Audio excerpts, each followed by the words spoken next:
Ya estamos.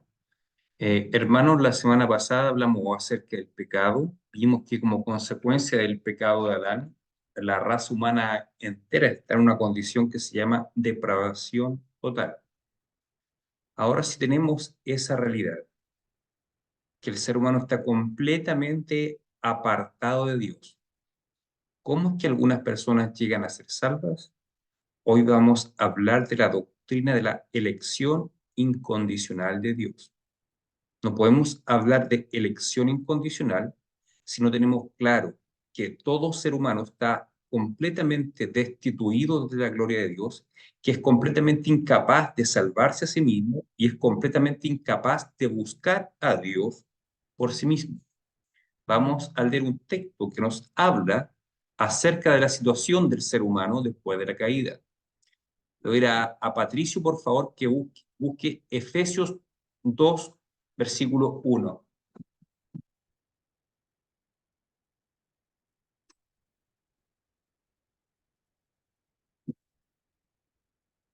Efesios 2:1, por favor, Patricio.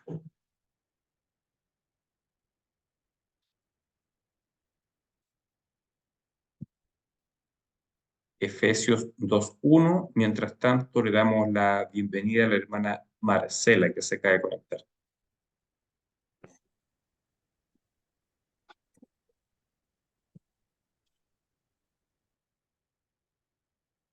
¿Estás muteado, Patricio?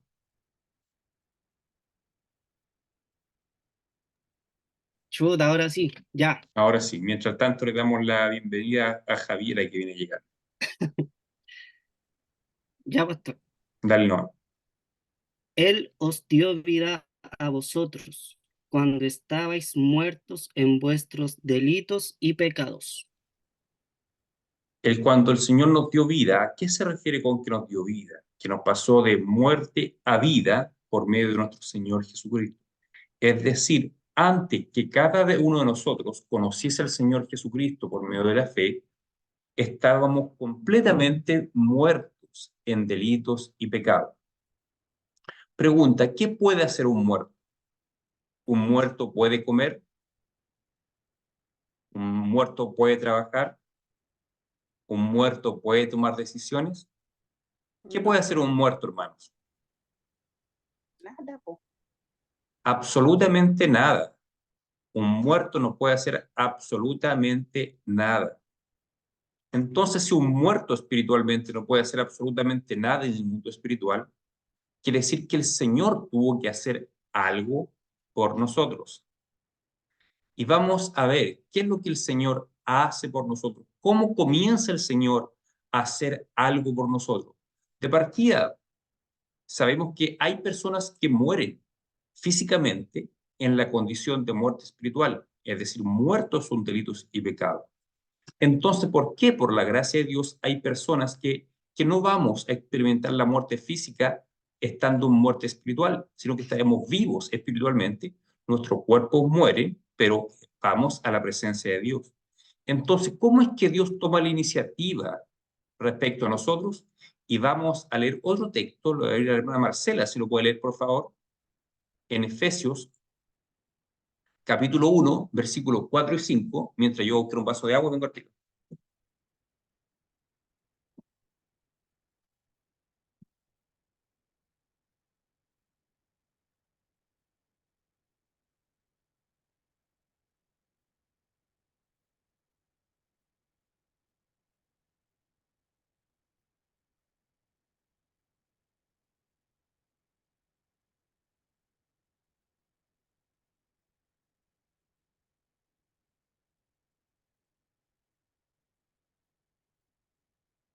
Ya, entonces, hermana Marcelo, ¿tiene Efesios 1, versículos 4 y 5?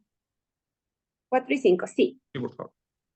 Amén. Según nos escogió en él antes de su fundación de la fundación del mundo, para que fuésemos santos y sin mancha delante de él, en amor, habiéndonos predestinado para ser adoptados hijos suyos por medio de Jesucristo, según el puro afecto a su voluntad.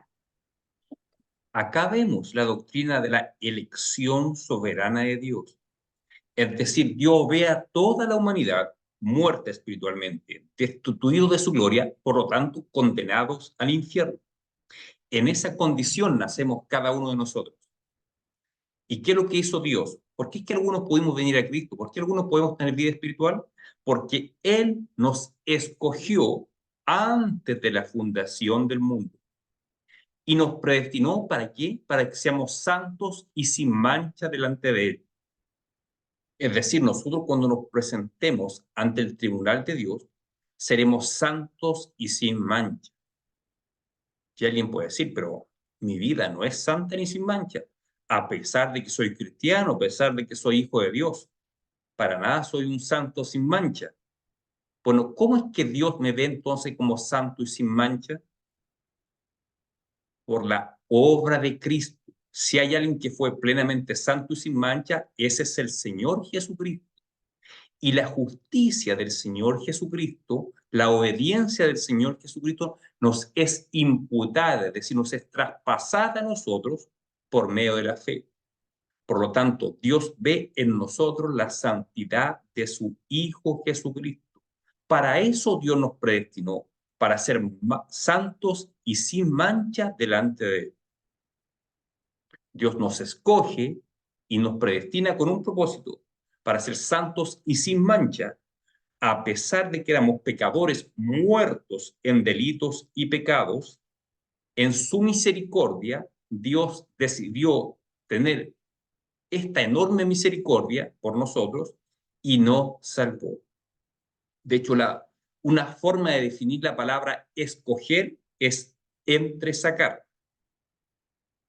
Cuando, no sé, algunos cuando eran más chicos jugaban a la pelota en el barrio y típico que hacían, comenzaban, no sé, dos líderes a elegir qué jugadores querían para su equipo. Empezaban a elegir los mejores, obviamente.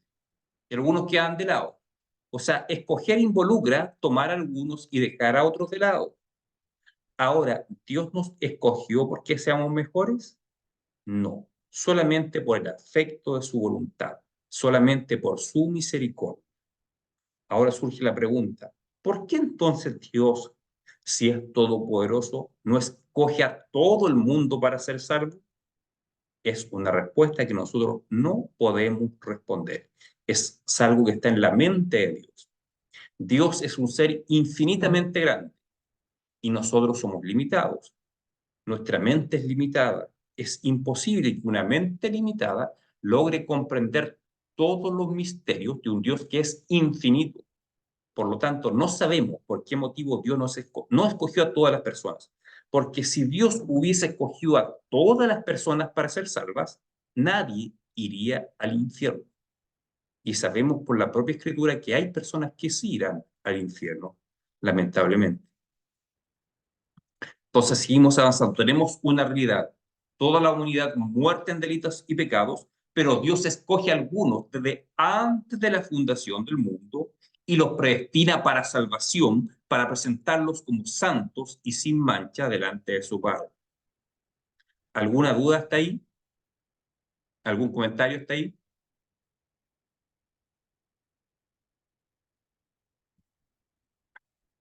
¿Nadie?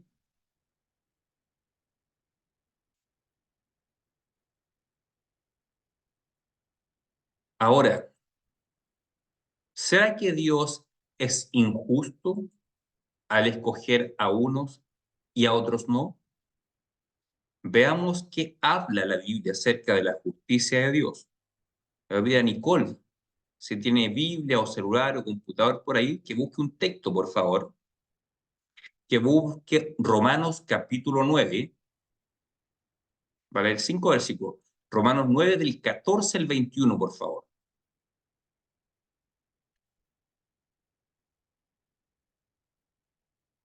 Romanos 9 del 14 al 21.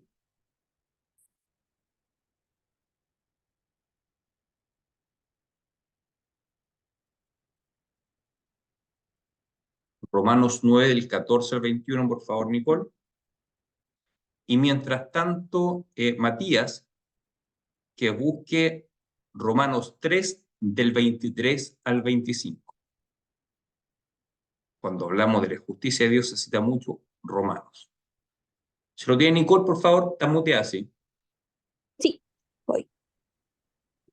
Ya, dice, ¿qué concluiremos? ¿Acaso Dios es injusto? De ninguna manera. Es un hecho que a Moisés le dice, tendré misericordia de quien quiera tenerla y seré compasivo con quien quiera serlo. Por lo tanto, la elección no depende del deseo ni del esfuerzo humano, sino de la misericordia de Dios. Porque la escritura le dice al faraón, te he levantado precisamente para mostrar en ti mi poder y para que mi nombre sea proclamado por toda la tierra. Así que Dios tiene misericordia de quien Él quiere tenerla y endurece a quien Él quiere endurecer. Pero tú me dirás, entonces, ¿por qué todavía nos echa la culpa a Dios? ¿Quién puede oponerse a su voluntad? Respondo, ¿quién eres tú para pedirle cuentas a Dios? ¿Acaso le dirá la olla de barro al que la modeló? ¿Por qué me hiciste así? ¿No tiene derecho el alfarero de hacer el mismo barro unas vasijas para usos especiales y otra para fines ordinarios? ¿Ya? ¿Qué versión es esa? Sí, la tengo en otra, NBI. Está bien. Entonces, mi pregunta, ¿es injusto Dios al escoger a unos para salvación y a otros no? ¿Qué le dice a Moisés? Tendré misericordia del que yo tenga misericordia. Y cita otros ejemplos. ¿Qué otros textos, qué otro ejemplo cita el texto que leyó Nicole? Aparte de lo que dice Moisés, ¿qué otro argumento ocupa ahí? El ejemplo del alfarero. Exacto. ¿Acaso la olla, como dice la NBI, le dirá al alfarero por qué me hiciste así? ¿Quién eres tú, oh hombre, para que tú cuestiones a Dios? Antes se pregunta, ¿por qué Dios no eligió a todo el mundo para la salvación? ¿Quiénes somos nosotros para que cuestionemos a Dios? El llamado de Dios no depende del que quiere ni del que corre, no depende del deseo humano, como dice ahí la NBI, sino que Dios, de aquel a quien de él tiene misericordia. O sea, nosotros no podemos cuestionar el decreto de Dios. Sabemos que hay personas que van al infierno. ¿Por qué Dios no las salva? No lo sabemos. Ahora, alguien me puede decir, por el endurecimiento de la persona. Sí, en realidad, toda persona está endurecida porque está muerta en delitos y pecados. Toda persona tiene su corazón endurecido. Nace en esa condición alejado de la gloria de Dios. Desde la caída de Adán en adelante, todo ser humano nace con un corazón endurecido hacia Dios. Y como dije la semana pasada, esto no quiere decir que una persona sea malvada en el sentido que sea un asesino, un violador. No, es malvado en el sentido que tiene un corazón duro para con Dios. No busca a Dios. Pero Dios decidió elegir a algunos para salvación y a otros no. ¿Podemos cuestionar nosotros a Dios? ¿Podemos cuestionar a Dios lo que Él hace? No. ¿Quién es el que salva? Es Dios. La salvación solamente le pertenece a Él. Y el otro texto, el que hablé Mati del Romanos 3, del 23 al 25, nos muestra de qué forma Dios salva a sus elegidos. Porque el hecho que Dios haya elegido a algunas personas para salvación antes de la fundación del mundo, también Dios diseñó un método por el cual salvar a sus elegidos. Y lee, Mati, por favor, el texto. Y dice Ya. ¿qué texto vas a leer, por favor? La Reina Valera del No, ¿qué 60. texto? Capítulo, versículo. Romanos 3, del 23 al 25. Ya. Ya. Por cuanto todos pecaron y están destituidos de la gloria de Dios, siendo justificados gratuitamente por su gracia, mediante la redención que es en Cristo Jesús, a quien Dios puso como propiciación por medio de la fe en su sangre, para manifestar su justicia a causa de haber pasado por alto en su paciencia los pecados pasados. Entonces estamos todos destituidos de la gloria de Dios, muertos en nuestros delitos y pecados, pero Dios ha puesto a su Hijo Jesucristo como propiciación por nuestros pecados. ¿Qué significa la palabra propiciación? La palabra perdón, propiciación significa apaciguar la ira. En los tiempos antiguos, los pueblos paganos, cuando tenían una mala cosecha, decían, vamos a hacer sacrificios para apaciguar la ira de nuestros dioses.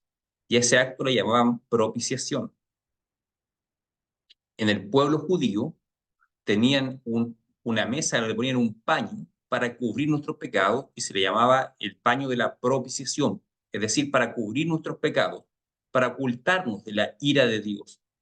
Por lo cuanto, cuando el texto dice que Cristo fue puesto como propiciación por nuestros pecados, es decir, la ira de Dios estaba contra nosotros a causa de nuestros pecados, pero Cristo es nuestra propiciación, es decir, por medio de Cristo se apacigua la ira de Dios.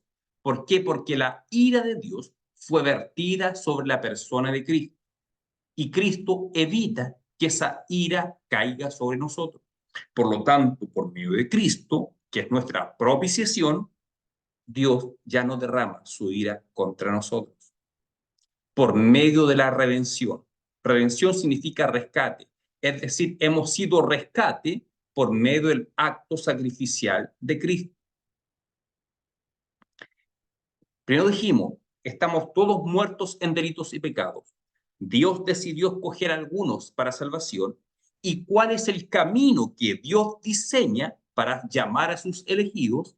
Envía a su Hijo Jesucristo como propiciación por nuestros pecados, porque la ira de Dios era sobre todo pecador, por lo tanto sobre todo ser humano, pero esa ira es quitada por medio de Jesucristo, por medio de quien fuimos redimidos, es decir, fuimos rescatados de la condición en la que estábamos viviendo. Así que Dios elige soberanamente a quien salva, pero también Dios diseña un plan de redención. Y ese plan de redención incluía que Dios efectivamente iba a castigar nuestros pecados, pero el castigo no lo recibíamos nosotros directamente, porque hubo uno quien se ofreció como propiciación, es decir, para apaciguar la ira, para recibir él la ira del Padre en lugar nuestro. Ese fue el plan maravilloso que Dios diseña para salvar a sus elegidos. Mientras tanto, le damos la bienvenida a la hermana Evelyn, que se acaba de conectar también con nosotros. Comentario está ahí, hermanos. Queda claro que el panorama es desolador. Estamos todos muertos en delitos y pecados. Dios, antes de la fundación del mundo, escoge a algunos para salvación y diseña un plan para redimir, es decir, para rescatar a sus elegidos.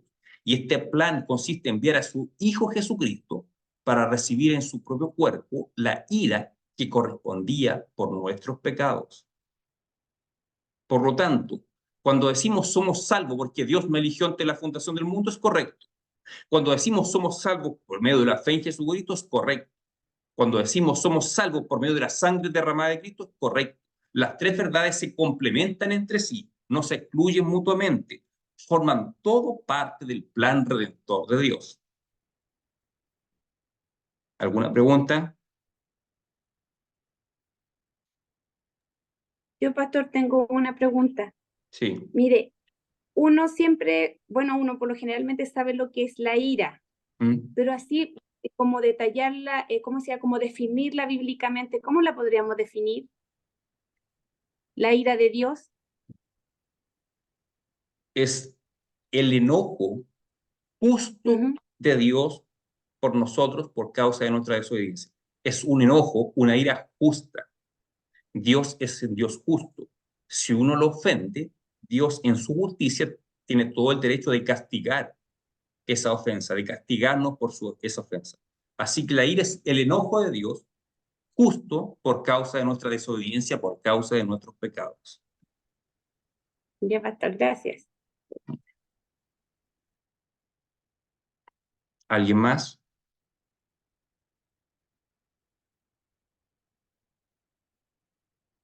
Una vez yo escuché bueno, antes escuchaba al youtuber, ya lo escucho, youtuber. Alguien criticaba a un pastor, a John MacArthur. Dijo, oh, me decepcionó John MacArthur. John MacArthur cree en la salvación por elección. No cree que somos salvos por la sangre de Cristo. Así que es un hereje. Claro, seguramente escuchó una enseñanza de MacArthur donde estaba enseñando la elección. Pero la elección no anula el hecho de que somos salvos por medio de la sangre de Cristo. Son distintos aspectos de un solo plan de redención. Dios primero elige antes de la fundación del mundo y luego envía a su Hijo Jesucristo a morir por aquellos que eligió. Si Jesucristo no hubiese venido, aquellos que Dios eligió habrían quedado sin salvación. Habría sido un plan incompleto, pero el plan de Dios es completo. Envía a su Hijo Jesucristo a morir y después envía al Espíritu Santo a aplicar lo que Cristo ganó en la cruz sobre el corazón de los elegidos de Dios. Claro, porque Cristo murió por nosotros, pero si el Espíritu Santo no obra en nosotros, no aplica en nosotros los beneficios de la salvación, igual nos quedamos sin salvación. Así que en la salvación vemos actuando las tres personas de la Trinidad. Al Padre diseñando un plan de salvación, eligiendo antes de la fundación del mundo, enviando al Hijo. El Hijo recibe la ira del Padre en su propio cuerpo, derrama su sangre por nosotros. Y luego el Espíritu Santo viene y aplica esa salvación en el corazón de los elegidos de Dios. Bienvenido Fabricio, que también acaba de llegar. El próximo texto se lo vamos a pedir a Javiera. A ver, ¿dónde vamos? Javiera, Romanos 5, versículo 1, por favor. Acá vamos a ver... Salgan.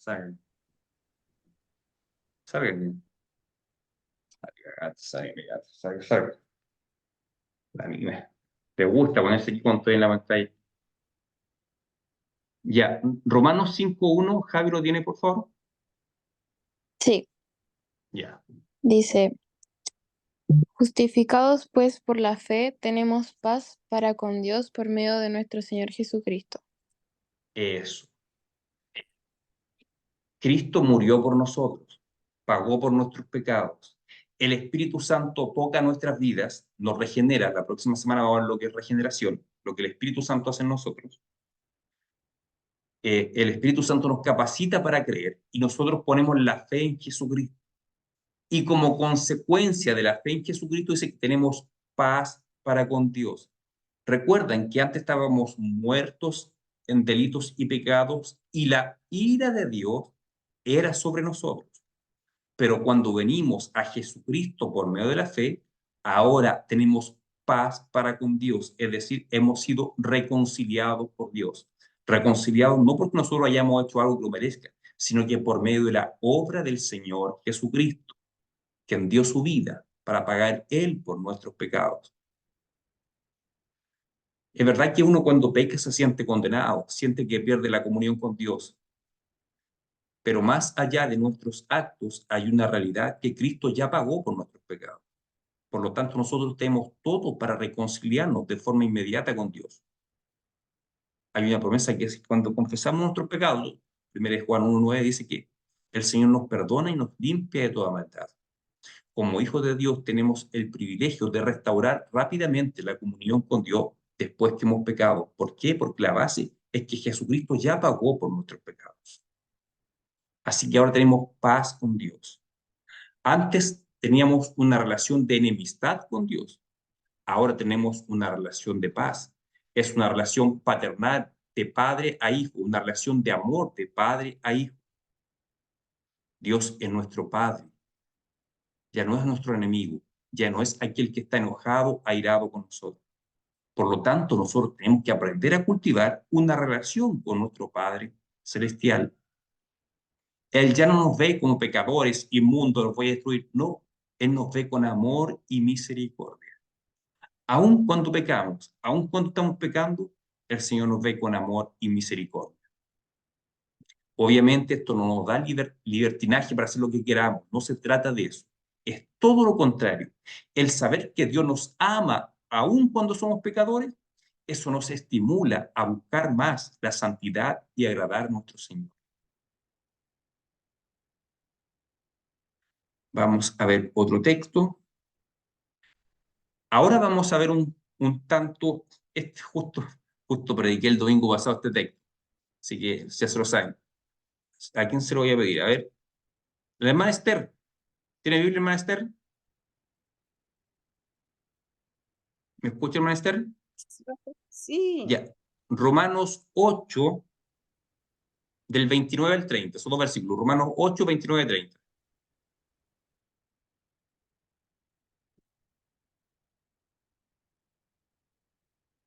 Romanos 8, 29 y 30. Acá vamos a ver cómo opera el orden lógico de la salvación de Dios.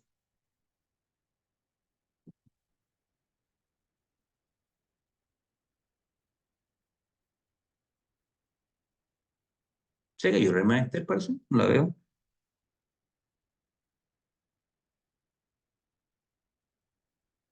Parece que se le cayó la señal a la hermana Esther. Pero ahí va a volver, va a volver. Mientras tanto, Fabricio, ¿que estás por ahí? ¿Puedes buscar el Sí, va. texto, Fabricio? Romanos 8, Diga. 29 y 30. ¿Cuál, disculpe? Que no escuché bien. Romanos 8, 29 y 30. Ya.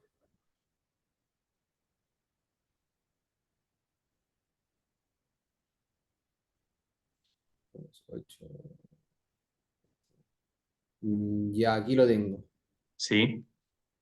Se lo digo. Bueno, ahí está. Porque a los que antes conoció, también los predestinó para que fuese hechos conformes a la imagen de su Hijo, para que Él sea el primogénito entre muchos hermanos. Y a los que predestinó, a estos también llamó. Y a los que llamó, a estos también justificó. Y a los que justificó, a estos también glorificó. ¿Se dan cuenta que en ese texto está prácticamente el resumen de todo lo que hemos venido hablando? A los que conoció también predestinó. Los conoció antes de la fundación del mundo, lo expliqué esto el domingo. Nos predestinó, nos escogió antes de la fundación del mundo. Y si nos escogió, nos predestinó, también nos llamó. Por eso, como decía el domingo, es importante que cada uno de nosotros tenga la seguridad que ha sido llamado por Dios. Hay gente que se recuerda el día, la hora, el año en que Dios lo llamó. Yo no. Pero no es tan importante saber eso. Lo importante es tener la seguridad que Dios te llamó. Ten la seguridad en tu corazón que eres un llamado por Dios, que Dios te llamó a salvación. Y si Dios te llamó, porque previamente te predestinó, se te predestinó, te llamó, te justificó. Porque si tú crees, si tú eres un creyente en el Señor Jesucristo, eres declarado como justo por Dios, por medio de la justicia de Cristo que es imputada, que es traspasada a ti. Por lo tanto, fuiste justificado. Y si justificado, también glorificado. Es decir, tu salvación está garantizada.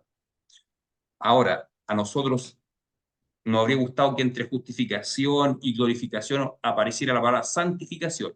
¿Por qué no aparece? Bueno, porque la intención de Pablo no es ser un teólogo sistemático. Simplemente Pablo está escribiendo lo que recibe de revelación de parte de Dios. Probablemente la razón por la cual el Espíritu Santo no agregó ahí la palabra santificación es porque da por hecho que el que es justificado automáticamente es glorificado. Y si es glorificado, previamente es santificado. Así que ahí está lo que habla el domingo, la cadena de oro de la salvación que hablaban los teólogos puritanos. Es una cadena que nunca se corta. Hermano, si tú fuiste llamado por Dios, es porque previamente Dios te predestinó. No es porque tú decidiste ser cristiano, es que el Señor te había llamado y escogido antes de la fundación del mundo. Y si tú creíste en el Señor Jesucristo, quiere decir que ya eres justificado por Dios. Por lo tanto, tu glorificación futura está asegurada. Nadie puede cortar esa cadena. Recuerden, Filipenses 1 dice que la buena obra que Él comenzó en nosotros será fiel en completarla.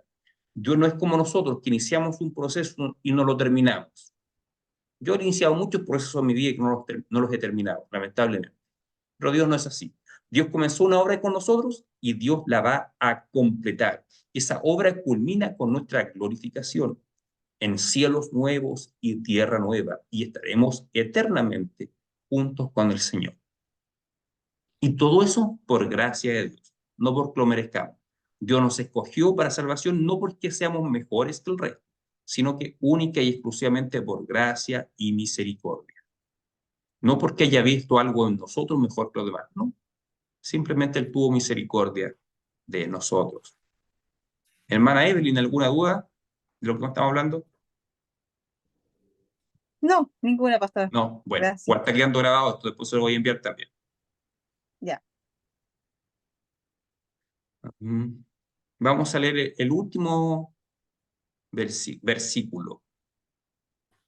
Si es que alguien tenía duda si va a ser Yo salvo tengo, por su mérito personal, porque tiene mérito para eso, porque hizo las cosas bien. Bueno, vamos a leer el último versículo. Patricio, por favor.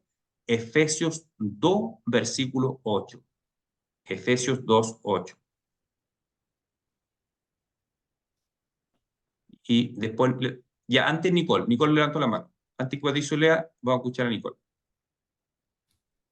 pastor, entonces significa que seríamos doblemente predestinados y no predestinados y preordenados.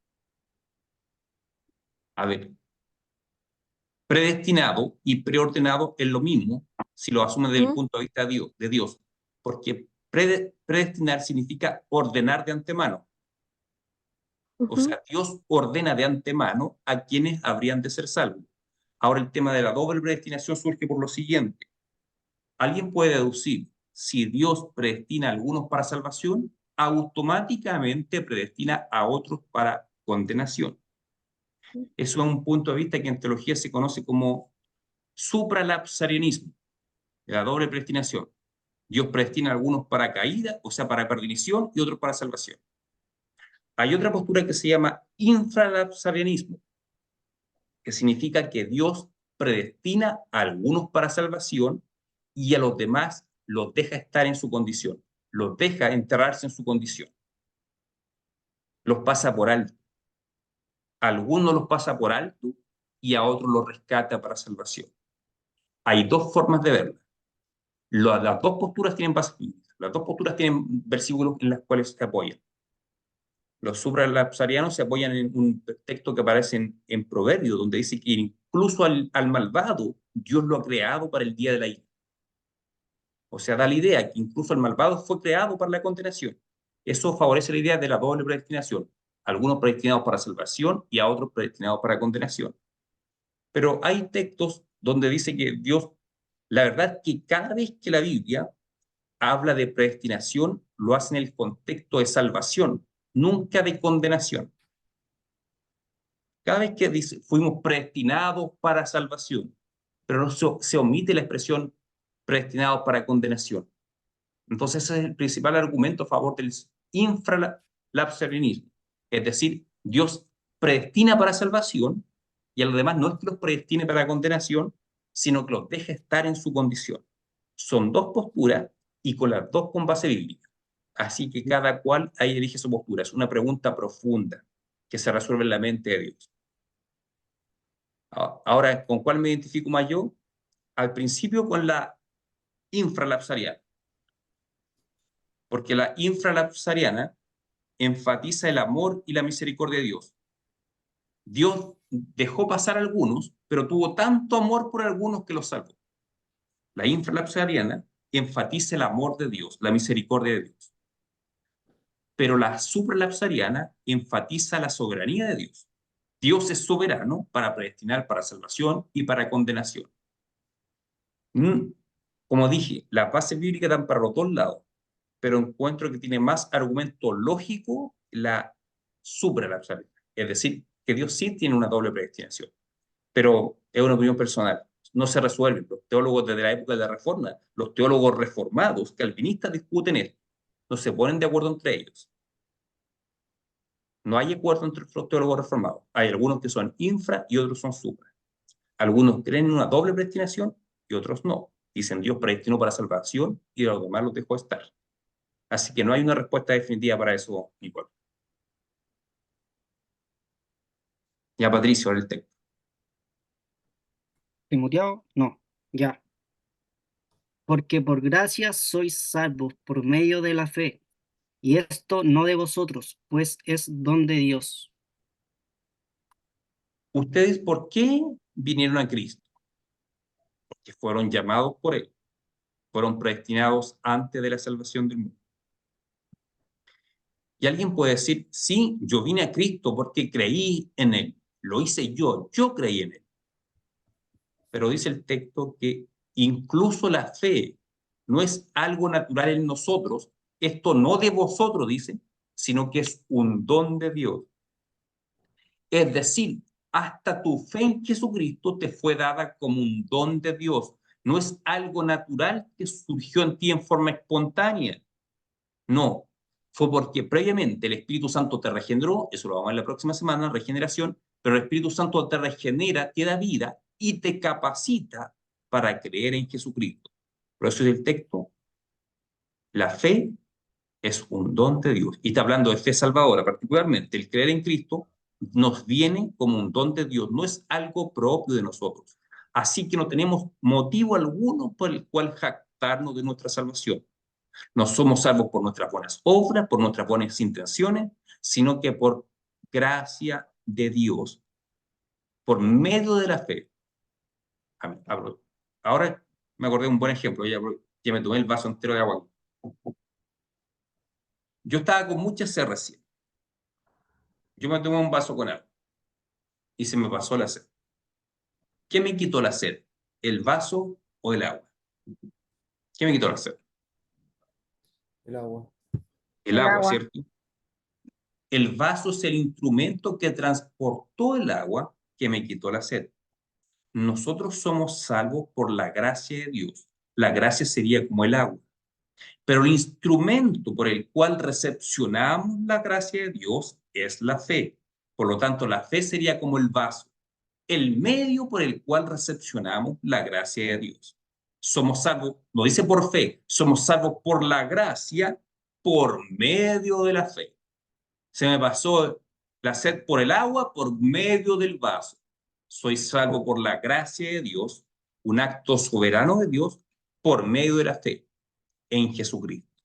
Dios soberanamente decidió salvarnos antes de la fundación del mundo, pero esa bendición vino a nosotros por medio de Jesucristo. Y por medio de la fe en Jesucristo, que nos fue dada como un don, recibimos la salvación. ¿Alguna duda, hermanos? La hermana Esther, vi que volvió hermana Esther, ¿se le había caído la señal? Ahora sí, pastor. Hermana Esther, usted que en Haití se congregaba en una iglesia de otra denominación, ¿le causa algún conflicto estas enseñanzas? No, solamente los bautizos, pastor. Ah, pero ya vamos a llegar al tema del bautismo. Bueno, lo que sí hablamos ya fue del bautismo de niños. ¿Eso le causa conflicto a usted? ¿O la forma de bautismo? Sí, la forma también y los ¿Ya? niños. Bueno, de los niños ya hablamos bastante, pero cuando hablemos del bautismo nuevamente, voy a repasar un poco el tema del bautismo a niños, ¿ya? Pero voy a hacer un breve repaso, hermana Esther. El bautismo es la señal del pacto de gracia. La señal del pacto de gracia en el Antiguo Testamento era la circuncisión, una señal física en el varón. Algunas personas recibieron la señal del pacto de gracia siendo adultos, como el caso de Abraham. Pero después de Abraham, todos los niños al 8º día recibían la señal del pacto, siendo bebé. En el tiempo del Nuevo Testamento, la señal del pacto de gracia, que era la circuncisión, es reemplazada por el bautismo. Y en el nuevo pacto, hay personas que reciben la señal del pacto siendo adultos, es decir, creyendo en Jesucristo, reciben la señal que es el bautismo. Pero los hijos de los creyentes, así como los hijos de Abraham, recibieron la señal siendo bebé, así también los hijos de los creyentes reciben, así lo creemos nosotros, la señal del pacto, que es el bautismo, la reciben siendo bebé. Ahora, la señal del pacto en ningún caso garantiza salvación. Los judíos que eran circuncidados cuando bebé eran responsables de cuando grande poner su fe en el Mesías prometido que habría de venir. Si no ponían la fe en el Mesías, por más judíos que fuesen, no eran salvos. Así también, un bebé, por más bautizado que sea cuando niño, eso no garantiza su salvación, sino que actúa como un recuerdo, como un testimonio de que él es responsable de poner su fe en Jesucristo para salvación. Ahí es un muy pequeño resumen Ya de toda una clase que hicimos semanas atrás. La hermana Evelyn no se preocupe porque si Una después del catecúmeno del principio vamos a pasar por eso. Pero ese es un repaso para que escuche la hermana Esther. Y cuando hablemos de forma de bautismo, hoy voy a hacer otro repaso acerca del bautismo de infante. ¿Alguna otra duda? ¿Y Hermana Evelyn, ¿levanto la mano? para qué sirve? La hermana Esther, después la hermana Evelyn. Hermana Esther, diga, Pastor? diga. ¿Y para qué sirve, pastor, este bautizo si los niños, cuando está grande, no se confiesa tu fe al Señor? ¿Para qué sirve este bautizo? Si no se vuelve al Señor Jesucristo, no le sirve de nada. De la misma forma como a los judíos que no circuncidaban su corazón, no les servía de nada ser judíos. Por eso dice Pablo, no todo Israel es Israel, sino que es el judío de corazón, el que es circuncidado de corazón. Hay una reprensión del profeta Jeremías a los hombres de Israel y dice, circuncídense su corazón. Es decir, de nada les servía ser circuncidado físicamente, sino había una circuncisión de corazón, es decir, un arrepentimiento de corazón, no les servía de nada ser circuncidado. Igual iban a ir al infierno. Así también, una persona que fue bautizada cuando niño, si no experimenta un encuentro personal con Cristo, si no se arrepiente de sus pecados, se niega a poner fe en Cristo, no le sirve de nada, es condenado. Ojo, que tampoco un adulto que confiesa su fe, el hecho de que sea bautizado, garantiza su salvación. Recuerden un pasaje de Hechos capítulo 8, cuando fue bautizado un hombre llamado Simón. Fue bautizado y al rato después le ofreció dinero a Pedro para que le consiguiera el mismo don de él. Y Pedro le dijo, veo que estás en amargura, que estás perdido.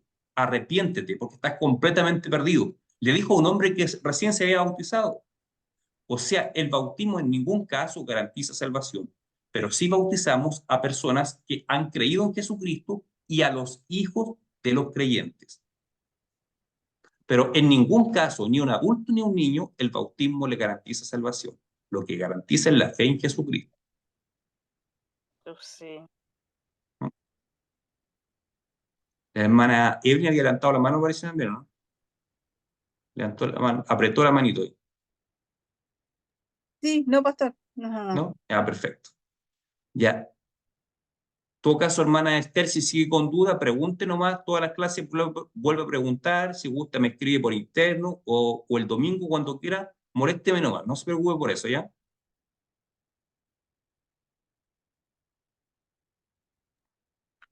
Ya, Ojo, pastor. que si alguien no está de acuerdo con nuestra doctrina, no estamos diciendo que no sea salvo ni que no sea hermano nuestro. No, no se trata de eso. Pero es importante estar alineado si vamos a hacernos miembros de la Iglesia Presbiteriana de Chile. Para eso es importante estar alineado. No estamos jugando si somos o no hermanos en Cristo, si tenemos una diferente concepción del bautismo. No, no es el tema. Pero es importante, si vamos Para a mí, ser pastor, miembros de una iglesia, sepamos lo que esa iglesia cree. ¿Qué decía, hermana Esther?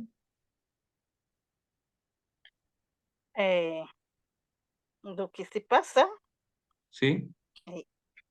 el bautizo es un acto de buena conciencia. Un niño no sabe nada de eso. No, no sabe nada de eso, Un- tampoco el judío que era circuncidado al octavo día tampoco sabía nada de eso. Pero cuando grande, sí le ayudaba a tener una conciencia hacia Dios. Así también al niño, cuando llega adulto, el recordar su bautismo lo hace purificar su conciencia en el sentido que le recuerda que es responsable de buscar a Cristo. No logramos entender el bautismo de infante, de niño, si no logramos entender que el bautismo reemplazó la circuncisión. Por lo tanto, es previamente interesante entender cómo operaba la circuncisión en el pueblo judío. Cuando entendemos eso, logramos entender de mejor forma como el entendimiento reformado de lo que es el bautismo. El bautizo con la Santa Cena son iguales. Tiene que tener el No son conocimiento. iguales, no son iguales, porque para la Santa Cena hay un mandamiento explícito que el que toma la cena sin discernir el cuerpo de Cristo está tomando la cena indignamente. Hay un mandamiento explícito de parte de Pablo. Por lo tanto, es importante que el que participa de la cena tiene que entender lo que está haciendo. Ahí hay una diferencia con el bautismo. Los dos son sacramentos, ya vamos a estudiar los sacramentos, pero si hay una diferencia en lo que es Santa Cena y bautismo, es eso, que para la cena hay un mandamiento explícito, de hay que entender lo que estamos haciendo, si no lo estamos tomando de forma indigna. Dice, el que tomase el cuerpo de Cristo indignamente, sin discernir el cuerpo de Cristo, está pecando, está carriendo condenación para sí mismo, dice Pablo. Pero hay un mandamiento explícito en cuanto a la Santa Cena, por lo tanto, nosotros no le ministramos la Santa Cena a niños que no son capaces de entender lo que están haciendo. Un ejemplo, pastor, disculpa. ¿Sí? Si dos personas, Ujú, una mujer y un hombre, ujú. se viven como pareja ¿Ya? y se van a la iglesia, ¿también se puede bautizar? No, porque obviamente estamos hablando de personas adultas que están viviendo como pareja. Por lo Sí. tanto, a los adultos en la iglesia presbiteriana, antes de bautizarlos, le hacemos este curso que es el catecúmeno. Y para hacerse miembro no puede estar conviviendo, tiene que estar casada la persona. Eso lo conversamos con las personas antes de tomar este curso. Así que no, nosotros no hacemos miembro a personas que están conviviendo, tienen que estar casados. No estamos hablando si se puede o no divorciar y volver a casarnos. Interesa que esté casado, que esté regulada su situación. Bueno, yo enseñé una vez en la escuela dominical acerca de divorcio y nuevo matrimonio, pero lo importante es que esté regulada su situación. Tiene que la persona, antes de tomar la decisión de hacerse miembro de nuestra iglesia, tiene que tener regulada esa situación. Si está separada de esto y se juntó con otra pareja, lo que tendría que hacer es divorciarse de su matrimonio y casarse con su nueva pareja. Esa sería la forma de regular.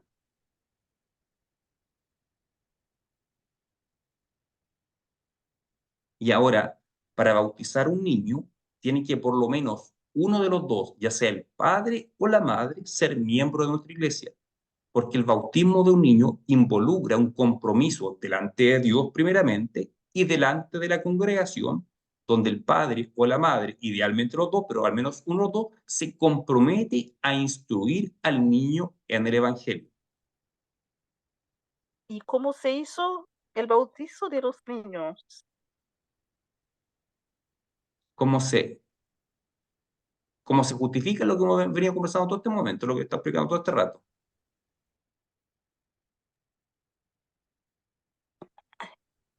La escucho, hermana Esther. Y, ¿aló? ¿Me Sí, escuchó? la escuchamos. Sí, ¿cómo le hizo forma de bautizo de los niños? ¿Cuál es la La forma? forma. En cuanto a la forma, se le echa agua en la cabeza. ¿Se refería a eso? ¿Se refería a eso, hermana Esther, ¿Aló? en la forma? Sí. Sí, pero en cuanto a la forma de bautismo, voy a hacer una clase especial que ya la di en la escuela dominical hace algún tiempo, pero como tal vez alguno de ustedes no estuvo, la voy a repetir aquí en este catecúmeno más adelante cuando hablemos de bautismo. Voy a dar una clase acerca de forma de bautismo. Obviamente, Esta forma también. Esta forma la también. forma, las iglesias evangélicas difieren en la forma. Hay algunos bautizan por inmersión y otros por aspersión. Nosotros reconocemos como válidas las dos formas de bautismo. Ahora, como iglesia presbiteriana, optamos por la aspersión y lo interesante es que, lo importante es que ustedes entiendan por qué lo hacemos de esa forma. No Sí, pues. estamos negando el otro método, pero lo importante es que entiendan por qué nosotros optamos por ese método. Pero voy a hacer una clase entera acerca de eso, hermana Esther. Ya pasó. El tema de hoy día era la elección soberana de Dios. Pero si sale Ya, un tema de otra clase, no hay ningún problema. ya, Listo, hermana Esther. De ahí seguimos conversando, hermana Esther, no hay ningún problema, ¿ya? ya, gracias. ¿Ya? ¿Alguien más quiere hacer una consulta o aportar algo?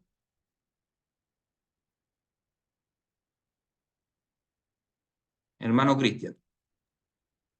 A ver, solo para resaltar lo que acabamos de aprender, de escuchar, creo que es fundamental lo que acabamos de escuchar. Muchas veces ahí radica la importancia de tener un buen cristiano o uno ahí nomás. Eh, yo lo digo por experiencia, ¿eh? Muchas veces lo que escuchamos pareciera ser de perogrullo, o sea, eh, como que pareciera que estuviera como de más, porque se da como por hecho, pero no es así. No es así, porque el que no entiende lo que acabamos de escuchar de nuestra condición real frente a Dios, frente a su santidad, y en cambio nosotros nuestro pecado, y cómo Dios ha participado en todo esto, y el que no entiende esto puede estar equivocado por toda una vida, creyendo ser algo que no es. Entonces, yo por lo menos destaco mucho lo que acabamos de escuchar y pienso que debiera ser la base de cualquier actividad evangelística, el reflejar nuestra verdadera condición, la condición del hombre. Porque muchas veces se enseña el mensaje de amor como que fuera una cosa romántica, que Dios a uno lo está buscando, y como que a uno, como que es uno el que escoge finalmente a Dios. Y según la Escritura no es así. No es así. No deposita en nosotros ese hecho de elegir a Dios, de coger por Dios. Es totalmente al revés. Entonces, por lo menos yo me siento muy bendecido y entiendo mucho a la hermana Esther que tenga dudas. Yo también tengo algunas que voy a esperar mi tiempo para poder manifestarlas. Pero valoro mucho lo que acabamos de escuchar. Así es, por hermano. Estamos aquí porque el Señor nos llamó, nos eligió, no porque seamos mejores que otros. No tenemos nada de que jactarnos, nada de que Así jactarnos. es. Ahora también es cierto, como mencioné en la clase anterior, que el día del juicio nadie podrá alegar ante Dios, yo no creí en ti porque tú no me elegiste. No, Dios lo va a hacer responsable igual. O sea, la elección soberana de Dios no anula la responsabilidad personal de cada persona por sus propios pecados. Creo que por ahí estamos. ¿Alguien más? ¿Una oportunidad más? ¿Una pregunta más? La última.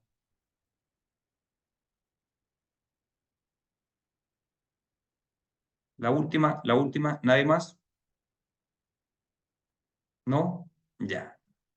Entonces le voy a pedir a la hermana Marcela que ore, por favor, para que estemos terminando. Mientras tanto, la gata sigue dormida aquí en mis piernas. Usted no la ve, pero está durmiendo aquí abajo en mis piernas. Ya, ore, está muteada, hermana Marcela. Ahora sí. Oremos, mi hermano. Bendito Dios y Padre Santo que estás en los cielos, Señor, gracias te damos por esta hora que tú nos das, Padre nuestro, para poder aprender de tu palabra, Señor. Te damos gracias por la clase de hoy, Dios mío, donde justamente, como dice nuestro hermano Cristian, Dios mío, es algo que es principal, Señor mío, de tenerlo bastante claro. Creo que es la predicación, Padre Santo, que nosotros tenemos que tener claro, Señor. Ayúdanos, Padre amado, a poderla entender cada día más, Señor. Ayúdanos, Dios mío, a guardarla en nuestros corazones, Dios mío, como en la predicación de salvación, Padre Santo, cuando hablamos con las demás personas. Ayuda a tenerla clara, Padre Santo. Te lo pido, Señor, humildemente, Padre mío. Yo creo que muchas veces, Señor, fallamos en esto porque no lo tenemos bien claro cómo es, Señor. Ayúdanos, Dios mío, a aclararlo, a guardarlo en nuestro Amén. corazón para poder, Dios mío, ponerlo en práctica, Señor. Que eso es lo importante, Padre amado, que todo lo que estamos aprendiendo es para ponerlo en práctica, Señor.